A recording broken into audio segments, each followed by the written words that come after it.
Warning, this content is for entertainment and educational purposes only.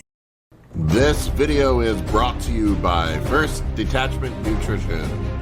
Battle tested, expert formulated.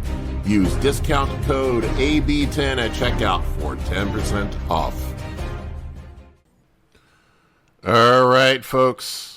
Big Paul here today with another Anabolic Q&A. Got some good questions to dig into today. We're going to mix it up. We're going to talk about some training. We're going to talk about PEDs, of course. That's always in our wheelhouse, and a bunch of other stuff. We're going to dig into all of it in just 1 second.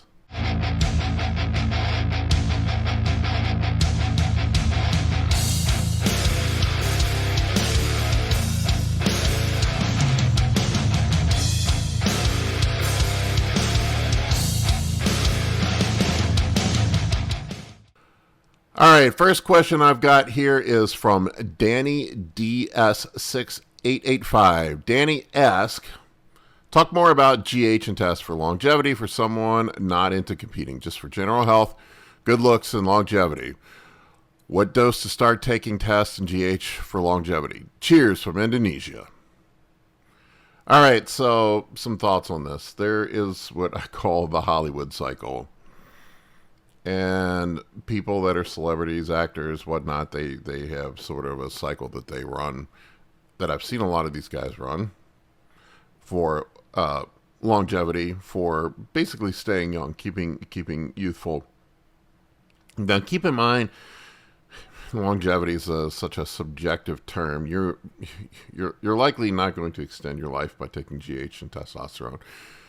Possibly shorten your lifespan by a year or two, but maybe not. Who knows? Being healthier probably is beneficial.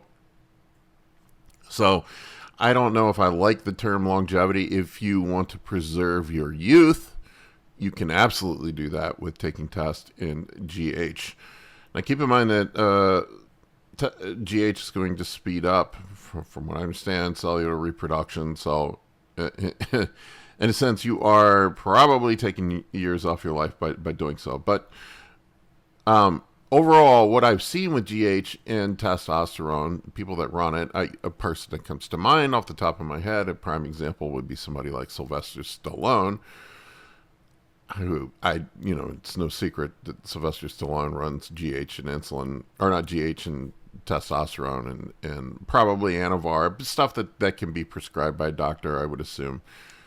And dude's in his mid-70s and looks fantastic. Who wouldn't want to look like Sylvester Stallone in their mid-70s? I want to. But what I've heard is that a lot of these guys are running testosterone, GH, maybe sprinkle in a little bit of Anavar or something in there, and it's TRT plus. So my guess would be somebody like Sylvester Stallone. He's probably running something like 200 to 250 milligrams of testosterone per day. Maybe 10 to 20 milligrams of Anavar on spot duty, probably doing it. I think like a lot of clinics I've seen prescribe it will do it for like 6 to 8 week runs. And then running probably something like 2 to 4 units of GH per day. That's a typical youthful protocol that, you'll see people in Hollywood, celebrities and whatnot run. Dr. Todd once told me, I told him that I didn't know if I had the budget for GH, and he's like, do you want to be 35 forever? So that's sort of my take on GH. I personally, what I have noticed is my skin looks better. I mean, I don't think I look like your average 50-year-old. I have noticed that my fingernails and stuff are like, before they were sort of brittle before I took it. Now they seem to be more youthful. I don't grow hair, but I'm bald, but I've heard people say that it makes their hair look younger. You know how like sometimes when people get old, they have that fried, frizzled hair look, that it can make your hair look more youthful. I definitely have noticed that the people that take GH seem not to wrinkle and show aging in their skin as fast as maybe somebody who doesn't. Tom Cruise would be an example. Sylvester Stallone. I'm sure those guys are getting plastic surgery too, or using cosmetic surgeons. Things like I'm sure they're having chemical peels and other stuff done to keep themselves looking youthful, but GH certainly doesn't hurt that. So if you just want to look young, if you just want to feel great, probably something like TRT plus 200 milligrams to 250 milligrams of testosterone, something like 2 to 4 units of GH, and sprinkle in some Anavar here and there. Eat a healthy diet, work out. I would probably eat, if I wasn't bodybuilding, I probably would do something like a Mediterranean diet, maybe some intermittent fasting in there. And I would sprinkle in more cardiovascular activity with some weight training to keep myself looking youthful. All right, Matt Gerard, 96. Thoughts on daily subcutaneous pinning for not only TRT, but for cycles as a whole. I think daily pinning is the way to go. I have shown people, and I'll bring up an example here, multiple times of what daily pinning looks like versus weekly pinning or twice weekly pinning with the steroid plotter, and you can see how much more stable your hormone levels are. You can look up here. Here's weekly pinning of testosterone and anthate. There's twice weekly pinning of testosterone and anthate. And there is daily pinning of testosterone and anthate. You tell me which looks better. The daily. Now, as far as sub-Q pinning goes, I had a hard time wrapping my head around the sub-Q thing.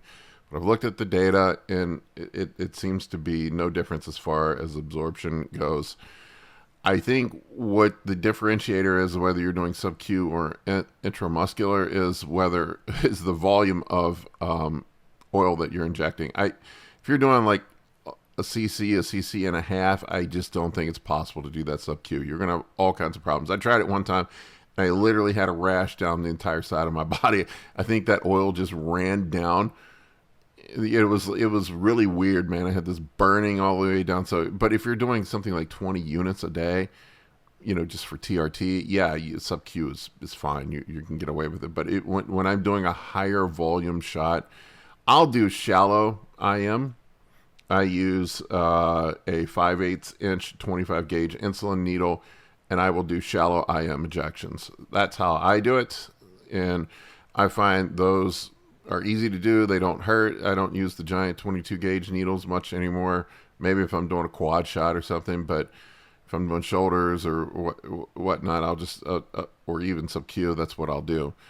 But I think a lot of it just depends on the volume. So daily shots are always going to be better. Theo610, rationale for using halotestin in the last 3 weeks or so of contest prep, how it influences vascularity. So a lot of people now are using halotestin in the last 3 weeks. I switched to it last year. That's what I did the last 3 weeks.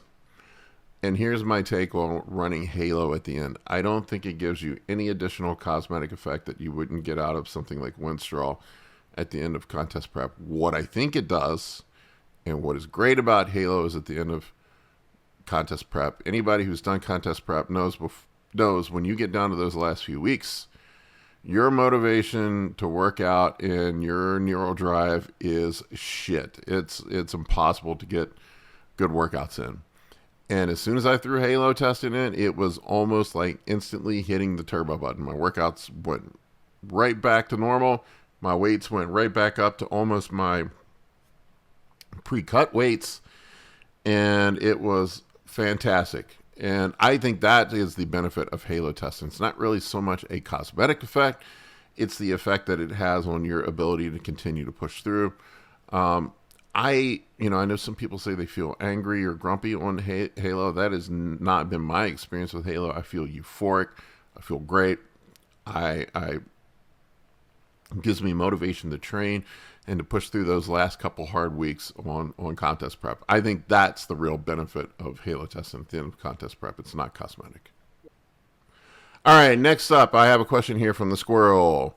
Thoughts on mass blasting, i.e. Tony Huge, and how effective do you think it really is? I've talked about this before. It's just a bunch of BS. Tony is a fantastic marketer, really good at getting attention over to himself. People, this is a story as old as time. People love a shortcut. They love to think that there's some way that they can shortcut or circumvent hard work to get progress faster than somebody else without having to put the time in. And certainly more gear works to a certain extent, but at the end of the day, bodybuilding progress, if you want to make progress in bodybuilding, if you want to be a good bodybuilder, it really just boils down to doing the boring crap day in, day out. That's eating a crap ton of food, working out hard, working out progressively, taking gear and just doing it day after day, month after month, year after year for 7 to 10 years if you want to get big. You're not going to do a 3-week mass blast and get anything appreciable out of it. You're probably going to have some, the weight, any of the weight that you put on is likely systemic inflammation. I don't know. I mean, if you understand the process of how muscle protein synthesis works, there's no way you can really lay down any sort of serious muscle protein synthesis in a few weeks of pushing stuff really hard. It's all you're doing is making yourself sick and not really getting a whole lot out of it. All you have to do is look at the guys that did the mass blast, and did they really retain much from it? I don't know. And this is something that baffles me over and over and over again, is guys looking for a shortcut, looking for some new way to do it, when the formula is right in front of you. All you have to do is look at all of the guys that are pro bodybuilders. There's been thousands of them, and what they do, and they all do the same damn thing. They all pretty much train the same way. Most of the guys train with higher volume, do a bro split. There are a few that do HIIT training, but they train hard. They train progressively. They eat a bunch of meat and rice 5 to 6 times a day. They take basic crap like testosterone, and anabolic or 2 that they like, probably Aquapoise, Primo, or NPP, Nandrolone, Deca, whatever. That's really it. Take some GH and insulin with it, and they do it year after year to get big. That's the formula. There's no real way to circumvent or shortcut it. That is it. You just do that for years on end, and you get big eventually. Most people just don't have the patience or the discipline or the determination to stick it out long enough to get there. That's the key differentiator. So something like the mass blast, it's just a complete waste of time. Good marketing, waste of time if you want to get any progress. All right, next question is from Clay W 1996. How much volume do you do for back in the run of a week, and how does it compare to other body parts? Volume is really a unique thing. You have to figure out what your maximum recoverable volume is. I run a Renaissance periodization style of program. If you want to check out Dr. Mike Israetel's stuff, he has a great book called The Scientific Principles of Hypertrophy. I don't run program exactly like his, but it's pretty similar. It's the same type of principles. But what I will do is I will try to adjust my volume. I'll go from my minimum effective volume up to maximum recoverable volume, or just below maximum recoverable volume over a 5 to 6 week block. Or sometimes I just hang out at somewhere in between there. And it varies from body part to body part, and you have to figure out what that is. If your intensity is higher, your maximum recoverable volume is going to be lower. If your intensity is a little less, like let's say if you're holding a few reps back, keeping a few reps in reserve, you can push the volume higher. So that is really the difference between what I would consider a HIIT program and a high volume program. High volume people aren't going to absolute failure and beyond on things. There's no way you can do that and do a bunch of high volume. And high volume guys are holding a little bit back. So that's really the difference between the two. As far as back goes, what I have found, I split my back workouts in half. I have a horizontal pulling, back width workout, or horizontal pulling back thickness workout. So like things like rows.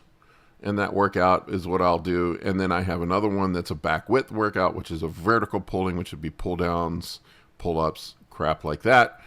I do somewhere between 16 to 20 sets per week for my total volume for my back, somewhere in that range. I could probably push it a little bit higher, but I found operating in that range is a good place for me. 16 is, I could probably go a little lower if I push my intensity up, but 16 to 20 sets during the period of a week seems to be optimal for me. Now you all have to figure that out for yourself, what works for you. Kyle tries Fitness 500 asks, is it really worth starting your cycle off on a lower dosage and increasing them over the weeks, or does going directly to your max dose for that cycle more optimal? Why? If you use a slower releasing esters like SIP, it takes weeks for it to reach maximum concentration. Isn't this automatic pyramiding? So I'm going to go back in here to the steroid plotter again. My good old friend, the steroid plotter, it puts things in plain view for people. I titrate up. I know there are people that go straight into blast doses, which is fine if that works for you. I don't know that there is a right or a wrong way to do it, but my thought process is if I can get more out of less and then wait to increase my dose when I need it, why wouldn't I do that? It's more efficient. It's less stress on my body. I don't have to go to peak doses right out of the gate. And what I found is if I slowly titrate up, usually I'll titrate up over probably an 8 to 10 week period of time. I find that I don't get all the nasty side effects that I do if I just come straight out of the gate. Like a lot of times I will have issues with estrogen.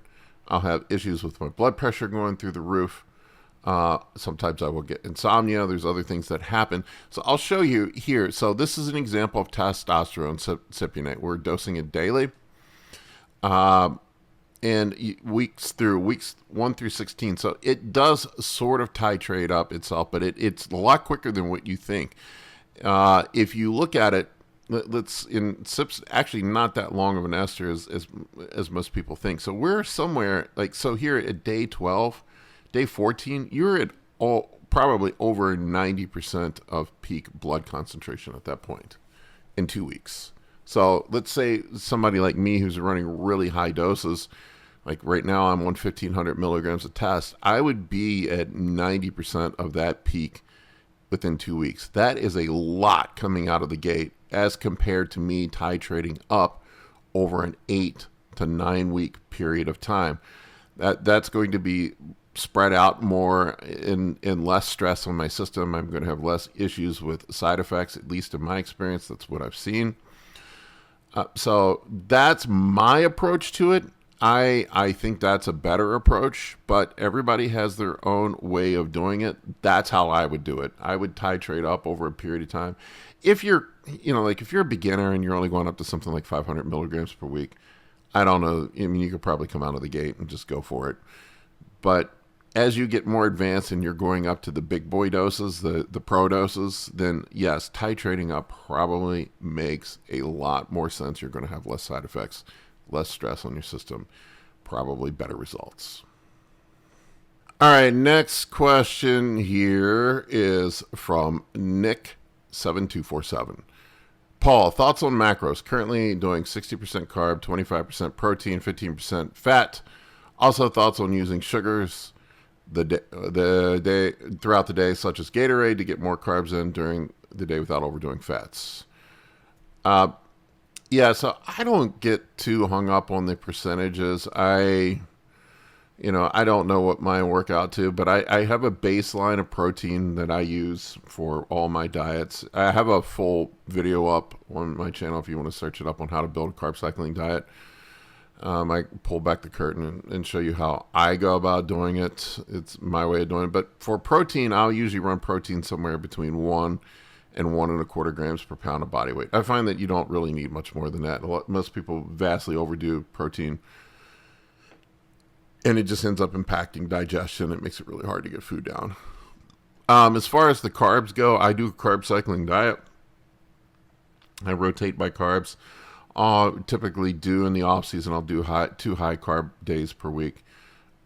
Those high carb days are generally going to be somewhere around 3 times my body weight in carbohydrates.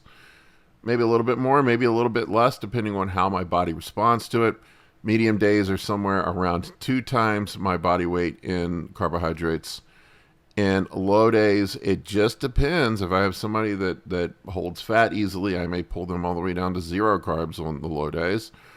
If I have a hard gainer, I may have them around a gram per pound of body weight or slightly more. So a lot of it is subjective and depends on how the person responds. When it comes to fats, I keep the saturated fats as low as humanly possible. You don't really need saturated fats when you're taking PEDs. In fact, it's probably a bad idea because you're already going to have lipid skewing from taking the PEDs, and you don't need further elevation of your LDL from saturated fats. So I would keep the LDL or keep the saturated fats to a minimum. I do supplement in some EFAs. You don't need a ton.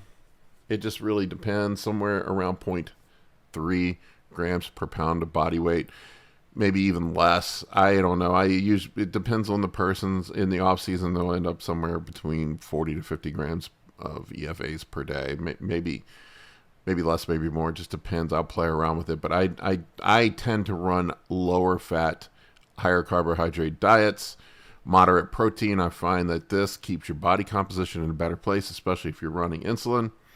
And it pairs really well with high volume training, in my experience. As far as simple carbs, there's only so much, especially when you push high. So like me, if I'm having 1,000 grams of carbs on my high day, if I were to eat all that from rice, that is 20 cups of rice. There is no damn way, especially right now with where my appetite is, that I could eat 20 cups of rice in a day. I just can't get that much rice down. I would vomit. So I do get it in up to half my carbohydrates on my high carb day from sugary sources. I'll usually use a mix up like some fruit. I'll use some sugar, some fat-free candy, and things like gummy bears. I'll do some breakfast cereal, fruit juice, things like that. That's usually what I do on my high days. All right, folks, that's all I got for you today. Hopefully you found this helpful. If you want to support me, please support my sponsor, First Detachment. They are quality supplements formulated by the man himself, Justin Harris. Link to their supplements are in my video description below. Use discount code AB10 for 10% off. Thank you for watching. For coaching or consultations, head over to www.anabolicbodybuilding.com to book your spot today. I can help you with optimizing hormones, fat loss, muscle gain, physique, athletic performance, nutrition, and health. For more information, shoot me an email at bigp3rd@gmail.com.